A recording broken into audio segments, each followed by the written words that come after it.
Hello, everyone. Welcome to the Creating Space podcast. My name is Olivia Lancashire, and as a part of my undergraduate research with the Lumen Prize at Elon University, I'm going to be conducting a series of interviews that will explore my current project, the intersection between Christian perspectives on hell and religious trauma. In this podcast series, I will be interviewing individuals from a range of expertise, including pastors, counselors, biblical scholars, and psychologists. In doing so, I hope to create a space for questions that a lot of people are too afraid to talk about. Today, I'm so excited to be welcomed by Reverend Dr. Jaime Clark-Soles. She is a professor of New Testament, Altschuler Distinguished Teaching Professor, and the founding director of the Baptist House of Studies at Perkins School of Theology, SMU, in Dallas, Texas. She holds a Ph.D. in New Testament from Yale University, Graduate School of Arts and Sciences, and a Master of Divinity from Yale Divinity School. She is the author of Death and Afterlife in the New Testament, published in 2006. Dr. Clark-Soles' research and writing covers a fascinating range of topics, including evil, suffering, death and the afterlife, women in the Bible, disability studies and biblical interpretation, and the use of psychedelics in religious contexts. She speaks to diverse audiences, from the American Academy of Religion and the Parliament of the World Religions, to counseling centers, theological schools, churches, and nonprofit groups. She is also an ordained Baptist minister with experience in both congregational and hospice settings. With her depth of knowledge and unique perspectives, I am so thrilled to have this conversation today. Welcome, Dr. Clark-Soles. Thank you for having me. I'm excited to be here. Yes, I'm so excited. So, something I wanted to start with is whenever I tell people that I'm studying hell, I always get a wide range of reactions and questions, but I find that a lot of people are really interested in the why behind my research. And so I wanted you to kind of speak to what led you to studying the afterlife and that kind of why for you. And then if you also get similar reactions, I'd be curious to hear. Yeah, same thing. It's a kind of ear-catching topic for sure when you bring it up. And for me, it arose out of a practical setting. So I served in a hospice for a while in the chaplains department, so journeying with people and their families as they were dying. And I found a wide array of views, even within Christianity itself, of death and afterlife and hell. And I also have experienced people having a lot of fear and anxiety. And so it was really end of life context that first raised the question for me. And I was very curious. I was like, how are we getting all this variety within Christianity itself? Yeah, that's very interesting. That kind of sets me up for the next question. I notice in your work you address a lot of the lack of unity and misconceptions that people have about how the afterlife is presented in the Bible. Can you kind of speak to that and what those misconceptions look like? Yeah, so the main thing you just said, the main thing, I think a lot of times when people have a view of hell, they have a view they've inherited for someone else, and I'm not sure they've always read through all of the biblical texts. So when folks say the Bible says, I think it's important to go back to the text and talk about, which text are you talking about? And so what you find in that book that you mentioned that I wrote, I really undertook to just go and say, okay, if the Bible says this, let's go and see, okay, what does Matthew say? What does Paul say? What does John say? And do they say the same thing? Maybe they do. Turns out they actually don't, which, of course, explains part of the variety that I was seeing in the hospice, but also out in the wider world. So sure, the two major thinkers of the New Testament, John and Paul, who take up the vast majority of the New Testament, don't have any language of hell. Right? It's not, their theology doesn't depend on it. And in fact, it would be a really big problem for both of them. And we could get into that, but God's sovereignty comes at stake. If at the end of the day there remains a place where even if God only wins 99.99999%, Jesus on the cross only was able to actually redeem 99.99999% of humanity, you might as well go worship Zeus. Christianity believes in a God that is ultimately victorious over evil, sin, and death, ultimately. And you see that in John and Paul. Then if you want some hell, you can go over to Matthew and Revelation, and we can talk about, because they love, that kind of language. Yeah, I think that's so interesting too, because Paul is kind of you've talked a lot about this in your work. Paul is one of the main speakers for, modern day Christianity. I think people are always referring to Paul and that one verse where he's like, imitate me, do as I do. Yet we don't really see him speaking on hell. And I think that's really interesting because a lot of the people that are referring to Paul also believe the Bible is inerrant and we can't question it. Yet there's some lack of unity, like you said. That's a good insight. Yeah. So kind of going with this idea that there's not one distinct way that it's presented, why do you think that hell became such a central part of Christianity today? And Yeah, I love that question. I don't think I've ever had anybody pose it to me exactly that way. It's a great question. I mean, for me, not to be, I think there's a number of reasons. One, I think it has to do with power, power and fear, and policing. Hell is a really great tool for policing bodies. So in every society, and this of course bleeds into disability studies, but every society, right, has a notion of like what bodies should look like, what bodies are the best and most approved, and that's usually has to do with race, gender, ethnicity, right, all of that. And so people in power, right, are there to kind of police and get everybody to kind of buy into this one view of the perfect body and the perfect person.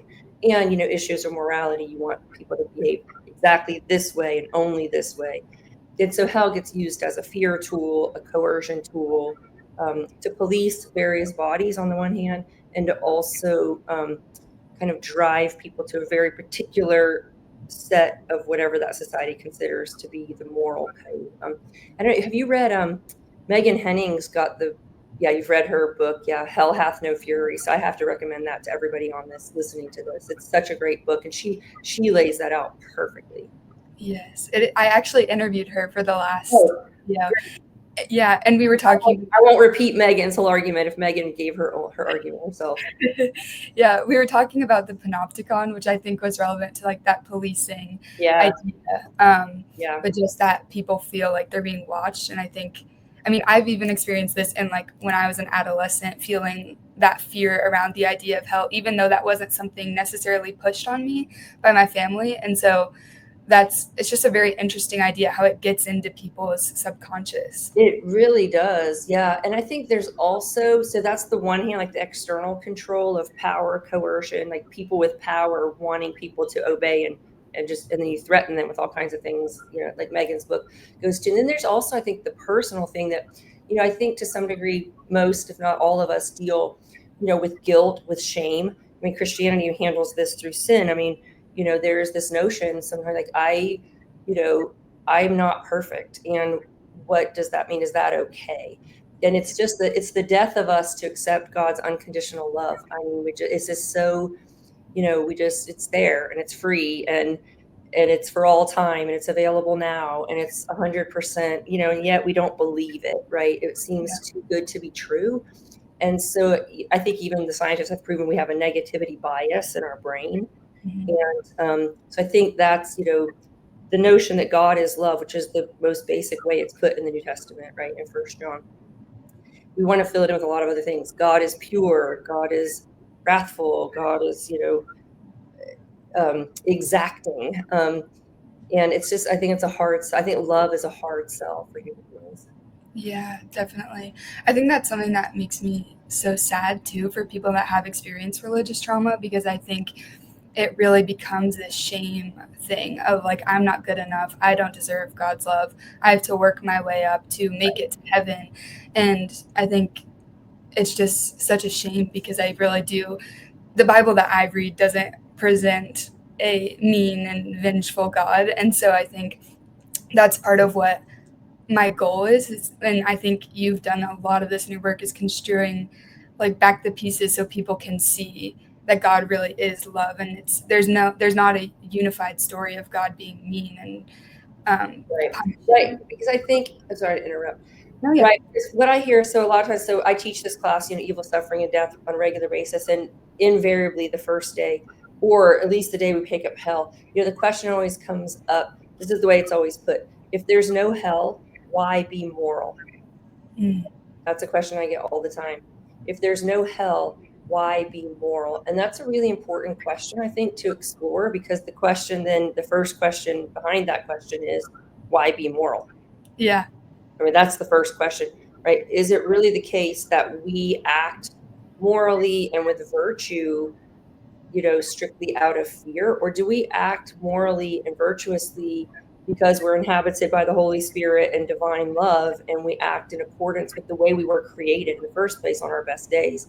And so the question literally always comes up. And I guess I think of it in terms of like parenting sometimes, or stages of faith. When the kids are little, I mean, I'm not saying you should ever parent in fear, but there's this notion. I think kids behave a lot when they're little, thinking like, what can I get away with? My parents aren't here. Yeah. Right. But the whole idea of parenting over time is that the children actually absorb the virtue and the morality, so that they're doing the right thing, not because their parents say they have to, but actually because they've understood they're part of a family system and a wider culture. When they behave this way, it impacts other people. Right. And so to me, that's what I hear in that kind of question, and not in a derogatory, denigrating way. I'm not trying to be, pejorative towards someone, but I do think that has to do with developing. First John, it says perfect love casts out fear. Yeah. That's my favorite verse, right? If you go back and read, John, 1 John 4, 16 to 18. Because I think it's perfect love casts out fear, and where there's still fear of punishment, love has not matured to its fullness. That's in the Bible, but nobody brings that up on this topic. Yeah, that's so powerful. That's a foundational thing if you're going to talk, because hell is just about punishment, and fear is related to punishment. And so, like you said, what's interesting to me about a bigger part of the question you're asking here is, how do we use scripture?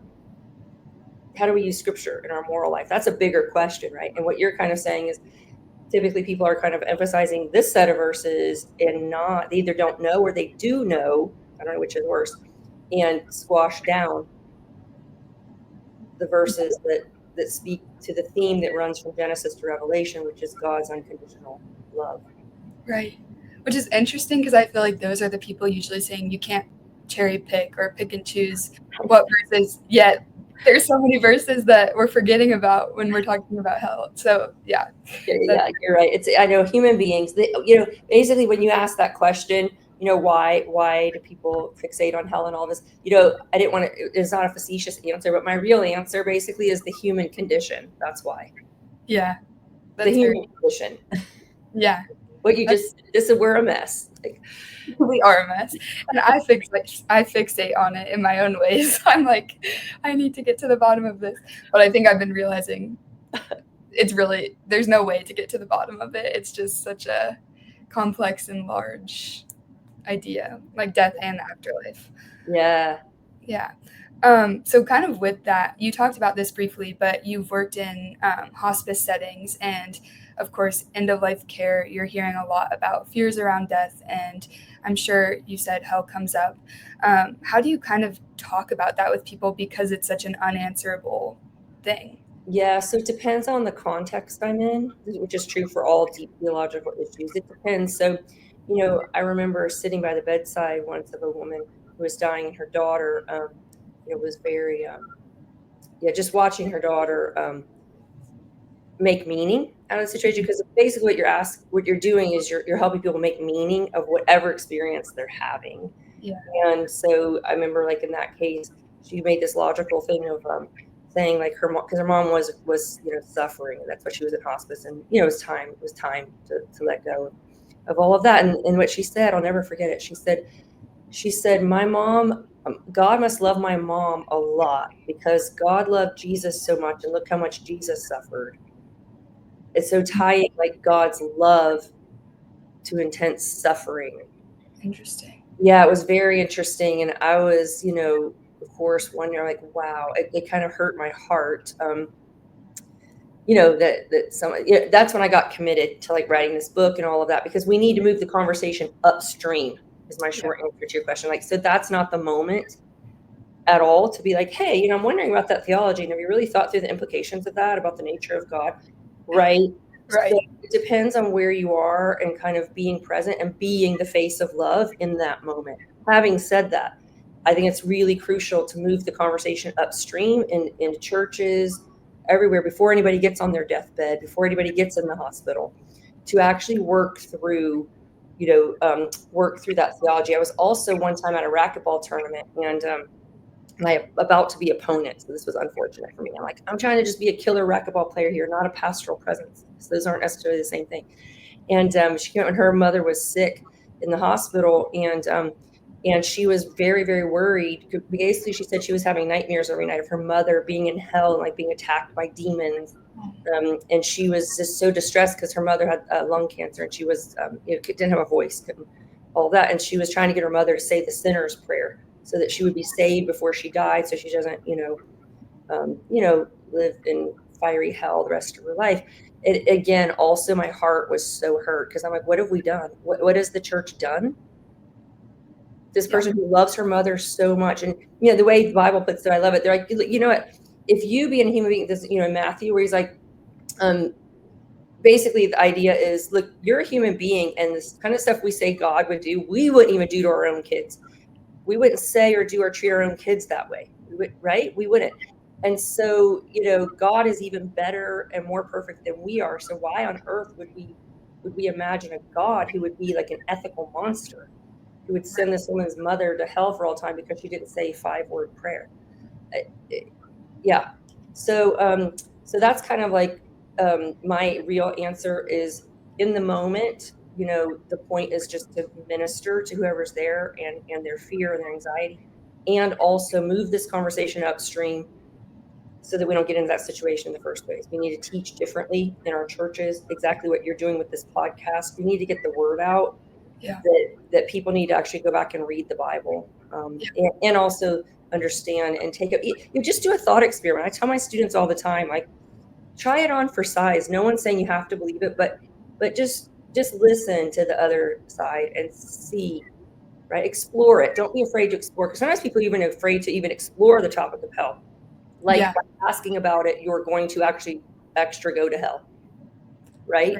Yeah, that's true, because I feel like a lot of people say, like, if you're doubting, you're sinful, and so to question is to sin. And I remember when I first started this, I was so distressed because I had people around me that kind of thought that way, and so I really felt like I was doing something inherently wrong by exploring the topic. And so I think that's a very common fear for sure. I also wonder, this kind of just came to me, but I was thinking about atonement theories while you were talking, and I kind of wonder if, like, part of moving forward is reimagining both maybe atonement theory and how we think about hell, because I feel like that substitutionary atonement is where we get this idea that, like, wrath is coming. I don't know. No, you're 100% right. I'm like, you should be on the other side of this seat. I should be interviewing you, because you're saying basically everything that I think as well. And so I don't know if you know Sharon Baker or Sharon Putzberg. Yeah. And so I agree with you. So that's the other thing I recommend all the time. I'm out speaking on this subject a lot. You saw the Bible for Normal People, I think. And so, so her book, both of her books, but one is called Raising Hell, as in Razing. Everybody should read that book. Everybody. And she's a theologian. I'm a Bible scholar. She's a theologian who loves the Bible and is grounded in the Bible. So I'd read that. And then she has the book, Executing God. That's also my favorite book on atonement, because, and she's teaching towards undergraduates. And so she presents the 5 traditional theories in Christianity of atonement. And as you just hit the nail on the head, in America and mainline Protestant Christianity for sure, penal substitutionary atonement, for most Christians, they would just say that's the atonement. Yeah. Most Christians actually don't know that that's one theory of atonement. Yeah.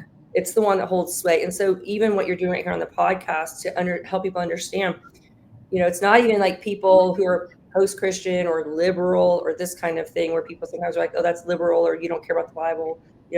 Sometimes I get that I don't take the Bible seriously. And I'm like, oh, definitely you can disagree with me, but I really do think I take the Bible seriously. But it's my actual full-time job. Right. Yeah. So in multiple languages, and not in a snotty way, but in a, like you said, a digging in kind of way. So definitely you can disagree with me, and I definitely could be wrong. but I definitely do take the Bible seriously. But yeah, so that's what I'd say. The atonement theory, it's really important, and I would just ask people to understand these things are already in our tradition. First of all, I do believe we're allowed to have new traditions, and the Holy Spirit is moving and active, and we reform and we do refine our thinking and do have new ideas. Having said that, these atonement theories have already been in the tradition.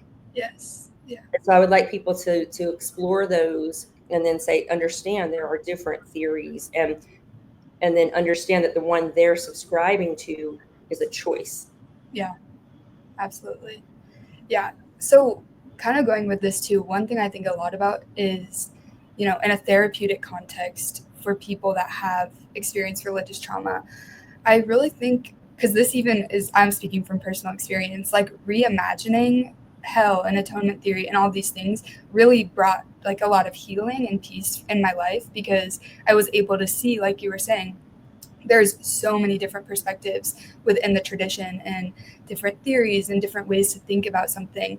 And, this mainline way of thinking isn't the only one. And so I'm wondering if you can speak a little bit to how individuals that might really want to stay connected with their faith can go about maybe reimagining hell, and kind of reconcile, like how to remain faithful, so to speak, but still disengage with maybe more dichotomous ways of thinking. Yeah, no, that's great. And I was so I'm very involved, as you know, in mental health issues right now, and I literally just talked yesterday to people about this. So I'm working with therapists, for instance, who I'm getting ready to teach in a program on April 26th, and develop resources for therapists who I'm aiming for cultural competence around religion with therapists, because a lot of therapists don't know anything about religion. I'm not saying that in a rude way, but they don't get any kind of training or whatever. And exactly what you said. I mean, so one therapist I came across said they think spiritual or religious trauma is the most underreported trauma that there is. Yeah. And as you and I know, being inside the tradition, if you're outside the tradition, you don't really understand the nuance of the terrain and the complexity of it. And even knowing, for instance, I was telling them, like, even on the intake and assessment, you need to be having assessments where you figure out what this person's religious and spiritual background is, because when you're in therapy, if they're this kind of a Christian versus this kind of a Christian, if you say this over here, this is really seriously possibly going to traumatize someone.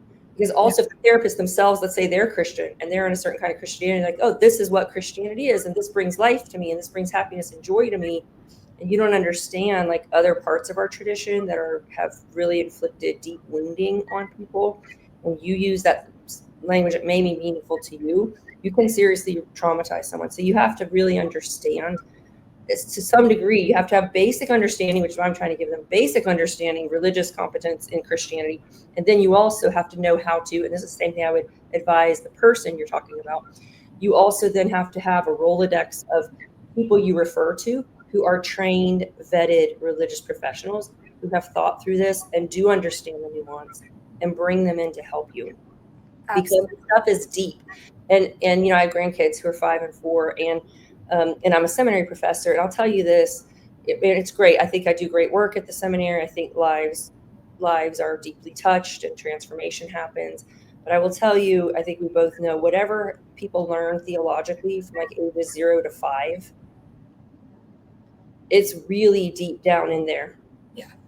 It's really deep down in there. And if it's dangerous, kind of what I would consider ungodly, death-dealing theology, you're going to need like help from people who are really grounded in the faith and also really tied to the love of God. Yeah, that's really good. I even, just as you were speaking, was thinking about all the neurons like firing together when you're that young, and how much it's going to take to undo all of that wiring and restructuring. I think, yeah, that's huge. And this gets me so excited because I'm actually going to grad school next year to become a therapist. And I don't think I knew that. I don't think I remembered that. Oh, yeah. And so I really want to work in religious trauma, and I think, that's exactly what is needed in this space is resources and individuals who want to work in like a collaborative model, so that there's space just beyond the healing in the body and the brain, but then also being able to, intervene with educational resources. I think that's huge, and like I said, even helped me in my own personal experiences. So I do remember now. Now that you said, I do remember that, and I remember this is why you're actually doing this around religious trauma. Yeah, I remember that. I think I can't imagine a more important holy calling than that. People need help. Yeah, thank you. Yeah.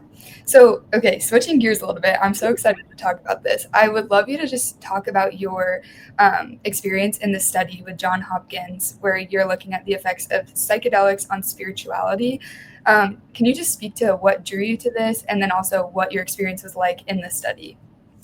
Yeah, sure. So I participated in the study in the fall of 2017. That study is about to be published, I believe, in the next sometime very soon. Was what I heard last week.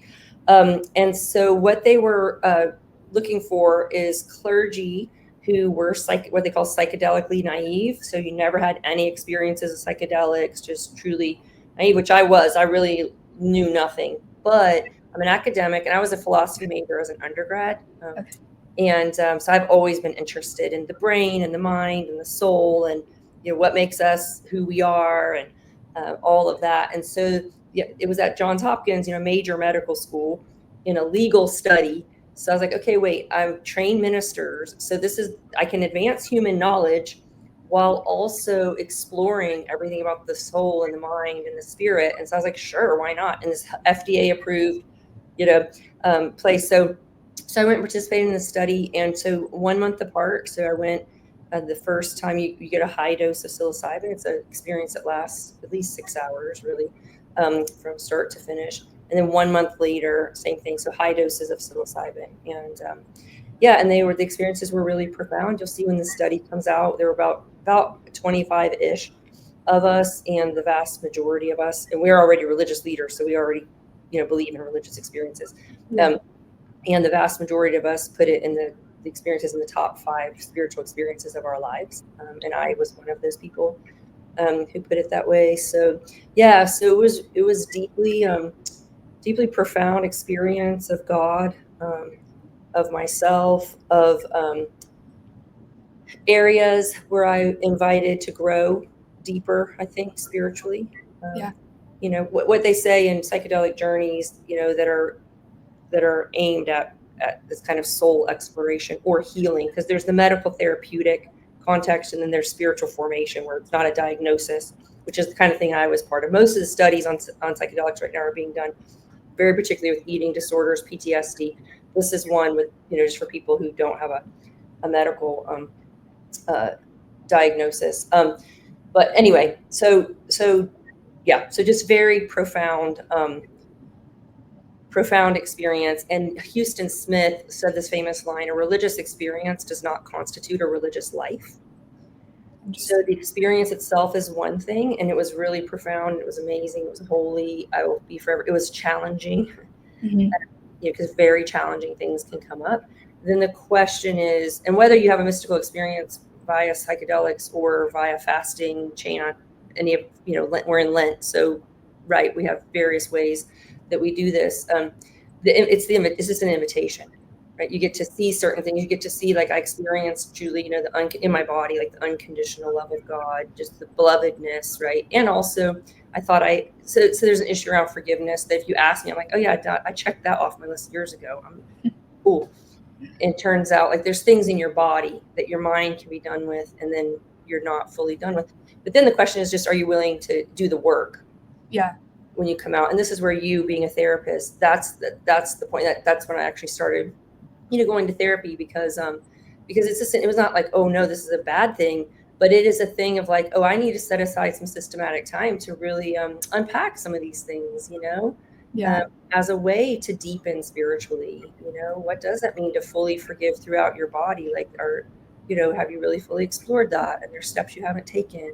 So it was a very profound experience for me. So now, as you know, it's pretty much the center of my work. I just learned yesterday I got a Louisville Institute grant from the Louisville Institute. I'm writing a book called Psychedelics and Soul Care. that it will come out with Erdman's. It's due in December. So I just got this grant that will then give me time to write and also put me in conversation with some other people. So this is the center of my work right now. I think, as you know, I just got back from Harvard Law School speaking on this. We had a big conference on the monotheistic traditions and psychedelics. So it's what I do now. Yeah. Oh my gosh, congratulations. That is so exciting. Thank Wow. you. I'm really excited. Yeah.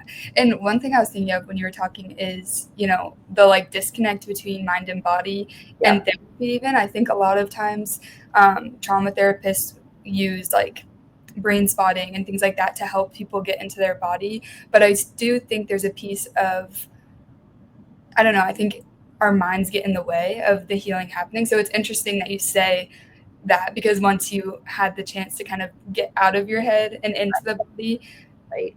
I think that's very, very interesting. Yeah, and I love your point because I'm an academic. So yeah, obviously I'm in my head a lot, but it's interesting to me because I'm also athletic. So I'm also in my body, but it's very different from what you're talking about when you're actually working on a particular goal, like we call it set and setting. When you have a very particular intention spiritually or therapeutically, and that intention is stated and supported, wow, the possibility of bringing those together for healing. I mean, anyway, yeah, I won't get into, but like seriously, 18 of our vets a day are dying by suicide. I mean, the trauma is so real, and they've tried every medicine under the sun, and these modalities are really bringing healing. And for me, that's what God is in the business. I mean, one thing, yeah, we talked about the Bible saying this and that, and having some, different views here and there that maybe aren't they're quite different. You might say contradictory, but one thing that every gospel agrees on, right? They don't agree on when Jesus cleansed the temple. Some stories only appear in one gospel, but one thing is for sure is that Jesus Christ was a healer. Yeah. Fundamentally, he was a lot of other things, but fundamentally, he was a healer. And therefore, it is, to me, it's a natural part of being a faithful Christian to be involved in the business of the healing of this cosmos that God created and loves so much.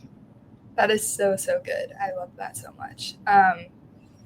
Okay, so to connect the experiment that you're involved in and the Bible, I know in an article I read, it was the Baptist News Global, you kind of talked about how it helped you understand some out-of-body experiences portrayed in the Bible. Can you talk about that a little bit, and maybe if that relates to the afterlife and hell in any way? Yeah, sure. Yeah. Yes. So, and there's also a essay I have that I highly recommend called, I don't always highly recommend, things. I'm trying not to be like self-promoting, but you do write it because you want to help people. It's called Psychedelics, the Bible and the Divine.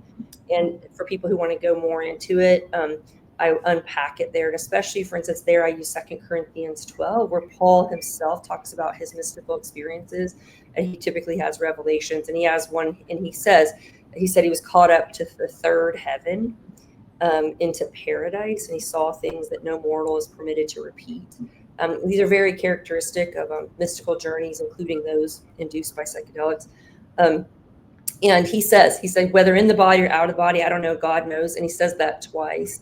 And also my friend Thea Portier-Young has a fantastic book that's right behind me. It's called The Prophetic Body. It's pretty new. It just came out last year.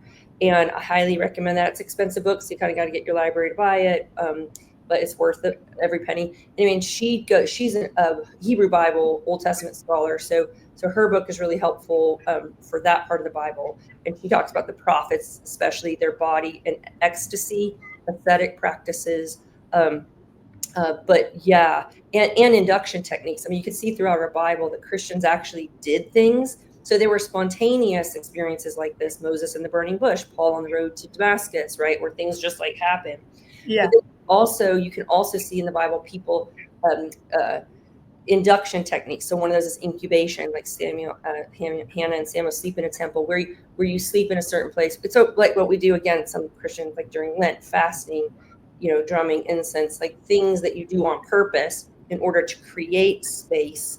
We go on retreats. Sometimes we'll go on retreats as a church, right? Like away in nature, away from your regular life, in order to make it more likely that you would get everything out of the way and be really present and encounter God, right? So we see this throughout our scriptures, this emphasis on this kind of the mystical experiences and that notion of being not knowing. So in other words, timelessness, right? Sometimes people call it ego dissolution. I don't know about that. I didn't have ego dissolution. I always was very clear that I was I and God was God, in my experiences. But humility, I'll tell you that I had experience of like humility, the beauty of humility, the beauty of the fact that I'm really small and God's really big, and it doesn't all depend on me. Right? Like, yeah, majesty, awe, reverence. So yeah, that's throughout our scriptures from Genesis to Revelation. So this book isn't anything new. And by the way, it's also the fact, I don't mean to be harsh, but it's like a lot of part of the fact that it's just white people who have discovered psychedelics, that everything's like, whoa, this is wild, this is new, and you could use this for spiritual purposes. I mean, our First Nations and indigenous siblings, right? These things have been used in spiritual practices for thousands of years, before Christianity as well. So yeah, so it's exciting terrain, in other words, for helping folks who need healing from concrete things, and then also helping well people have opportunities to deepen and do spiritual soul exploration themselves, and also may then also find areas that could use some more attention with God's help. Yeah. Wow. That is so cool. I'm curious about because I know the dosing can change with like studies, but I'm curious because for recreational use, I know that people have had really bad experiences, but I'm curious about that dosage, and then also if there's potential risk for like re-traumatization or ethical concerns in that regard. Yeah, sure. So the thing people need to be really, really aware, there's a lot more research going on. And if you email me, Olivia, I can, just for your own purposes. Everybody should be aware of the Emory Center on Psychedelics and Spirituality. That is the chief place you should be going for the intersection of the medical and the spiritual around psychedelics. And they have resources and essays. So a lot more work is being done on adverse effects, because you have to be really, really careful, because these are very powerful substances.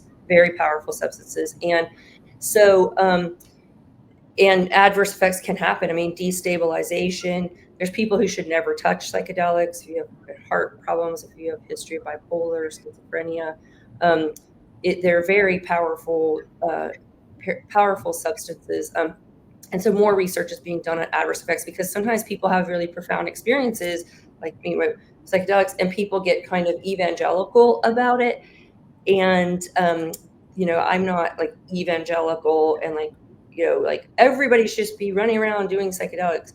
It needs to be handled with care, I would say. And again, and also, by the way, that your point about recreation, another thing we could talk about if we had more time, that I do want to say, is there is a place for play, right? Christianity is not, Protestant work ethic doesn't consider play and laughter and fun to be spiritual formation and holy. And I want to put a plug in for play. Something can be fun with, and holy and spiritually meaningful and deepening without having to do everything being earnest. Like, I need to work on forgiving. So, but having said that, you're exactly right. They're great. So this book I'm writing, let me say really quickly. So it's got 4 parts. One is the medical therapeutic. It's called Psychedelics and Soul Care, What Christians Need to Know. Particularly help Christians, like you said, so I can help them understand what the Bible and Christianity. The one is medical therapeutics, so the church is on board with understanding that. Second is spiritual formation. The third is justice issues, because over-harvesting, ecotourism, like BIPOC concerns. There's just a lot of issues around all of this. And then the fourth one is harm reduction, which is what we're talking about. Yeah.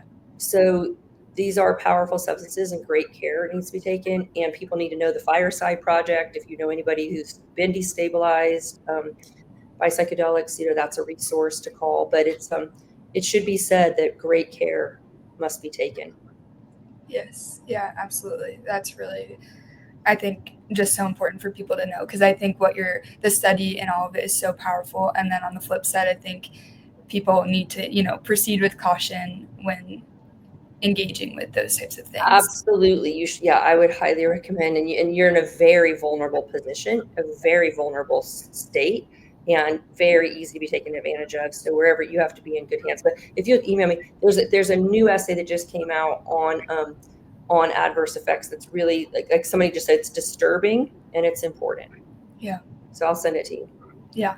And then really quickly, I just wanted to touch on something you said about play, because I think that's so huge in religious trauma. I think a lot of people feel the need to be, perfect and follow all these rules, or else they're at risk for, going to hell. And I think that's part of the rebuilding back up when people are healing from religious trauma, because I think that's something that's stolen from people when they're, in the church. And I think that's important. Yeah, I love that. That's so beautifully stated. Yeah. Yes. Well, I guess I just want to end on this question. With all of that you're doing now, do you see this playing a role in religious trauma healing modalities? And if so, like, how do you kind of see that being integrated? Yeah. So yes, I do. And that is already happening. Okay. As well, right? So, because already ketamine is legal, and so ketamine is not considered classic psychedelics. We could talk about that, but and there are places psilocybin is legal. These are being already used therapeutically and by trained people, including spiritual directors. Um, so, so yes, they are being used.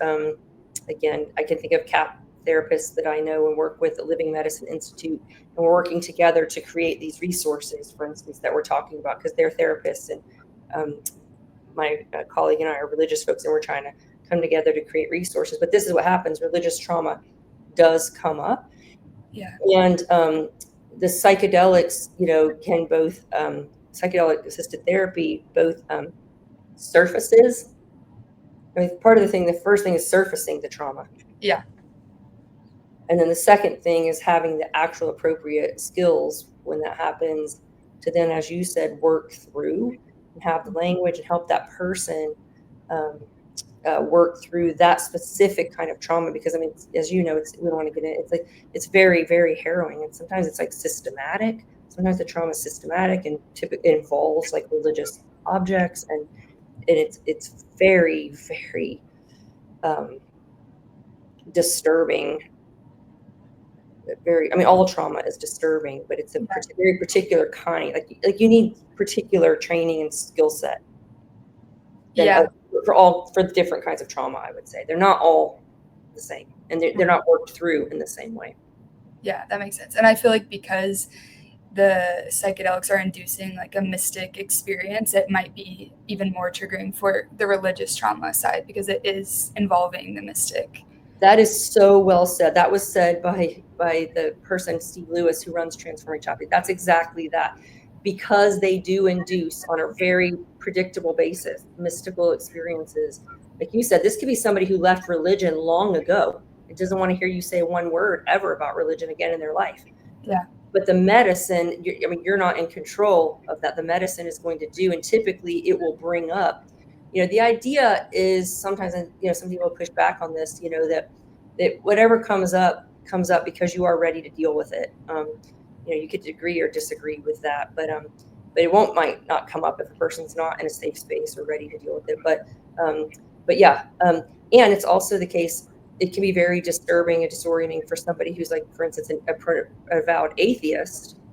Yeah. It can be very disorienting for them to then have a kind of like mystical religious encounter. It can be very disturbing for, like, a very kind of like, let's say, conservative Christian or whatever, to in their experience have an experience of the divine that kind of comes and seems more fitting to a different religious tradition. And they're like, wait, I'm Christian, like, how is this Buddha showing up in my thing instead of Jesus? Like things can happen that need somebody who knows how to kind of, help ground a person and then integrate that into their religious worldview. Yeah, that's such a good point. Wow. Well, Yeah. That is all I have for you, but thank you so much. I'm so excited about the work you're doing. I can't wait to read the study when it comes out. And I just appreciate all of your insights. There's so much to learn from you. You're doing amazing work, and I appreciate you joining on the podcast. Thank you. I love what you're doing, and definitely will be following your work and look forward to collaborating in this healing work. Yeah. Yes, Which we already are. Yeah. Thank you.